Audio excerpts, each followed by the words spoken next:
Thanks, Walt. I'd like to start by saying how honored I am to be here tonight.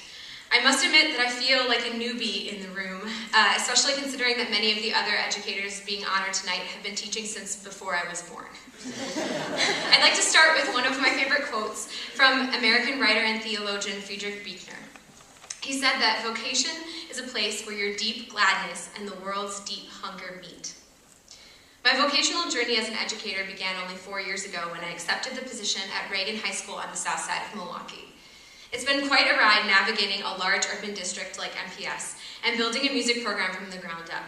But I'm still amazed that I get to make music every day with kids of all backgrounds and all nationalities, over 60% of which are below poverty line, but all of which have amazing gifts to offer the world. I have a few specific people that I'd really like to thank for their unending support. First, for my family and friends, for being constant cheerleaders, encouragers, and supporters of me. Also, special thanks to my mom for not letting me quit playing the piano when I was an angsty preteen, or I wouldn't be here in front of you tonight. To music teachers that have inspired me. To my high school choir director, Rebecca Winnie, I can honestly say that I knew I wanted to be a music teacher after about 2 days in her high school choir. To Jennifer O'Connor, Walt Boyer, Betty Tomei, and Richard and Michelle Hinson. To my music professors at Wheaton College, to Dr. Kathy Kastner, who taught me the power of building relationships with students, and to Dr. Paul Weens, Dr. Curtis Funk, and Dr. Timothy Jans. To my Reagan High School family, many of whom are here tonight. Reagan started 10 years ago as the little high school that could, and has quickly become a beacon of light in MPS. Special thanks to the school's founder, Julia D'Amato, who is a great role model of what it means to be both kind-hearted and a fighter. To current principal Mike Raymer for giving me artistic freedom and support. To Carol Stein, Cindy Johnson, Mary Ellen, and Mike Mervis, who are all cheerleaders of my program and my career. To Adam Murphy and Nicholas Johnson, who are the best musical co-workers and team that I could ask for.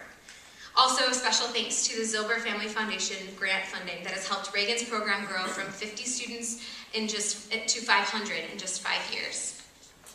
As a newbie to the music ed scene, I don't feel qualified to give advice, the advice of a master teacher. I still have a lot to learn.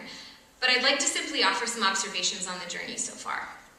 All of you here tonight are either music teachers or married to one, administrators, supporters of the arts, or community partners.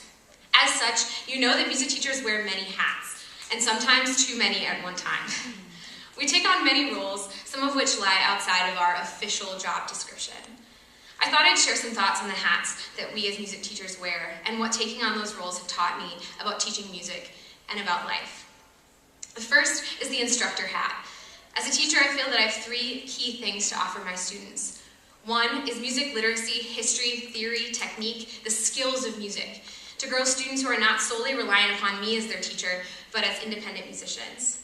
The second is to teach them about the affective and emotional aspects of music, allowing them to have a transcendent experience with the beauty and power of making music with others. And the third is to use music as a vehicle to help my students grow as people, to foster community and collaboration and develop social skills that'll translate beyond my classroom. The next is the artist hat. I believe so strongly that we cannot teach students to make beautiful music unless we make beautiful music ourselves. We know that music recharges our students, but we must also remember that it recharges us. That our students should see us as not only as teachers, but also as artists. The next is the innovator or the advocator hat, which is oftentimes the most challenging. In a time of shrinking budgets and the lack of funding for arts education, we must learn how to make a lot out of very little. I've learned to put aside the temptation to complain about what I don't have and be creative about what I do have.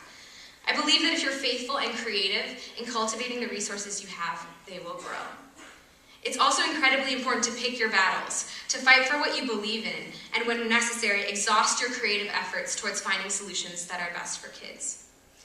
I believe that it's important to embrace new technology and new pedagogy, to engage with new ideas, to start new projects and activities, but to also stay rooted in the musical traditions that got us into this business in the first place. The next is the community organizer hat. I've come to realize that I can't do everything myself, and thankfully, I don't have to. We live in a beautifully artistic city with professional musicians and organizations just waiting to partner with music teachers. I found that rubbing shoulders with those in the Milwaukee artistic community has allowed my students to interact with professional musicians, see incredible performances, and expand their lens of what good music is. Lastly, and I believe most importantly, the mentor hat. As music teachers, we have a unique opportunity to see our students every year that they're in our building, allowing us to be a consistent role model and presence in their lives. This requires going beyond seeing our students as makers of music, but as growing people who need guidance and a safe space to share their deep struggles and challenges. Not all of my students will go on to become musicians, but I can only hope that through their experiences with music, they will come to know what beauty is, and that they will seek to replicate that beauty in creative ways as they grow into adults.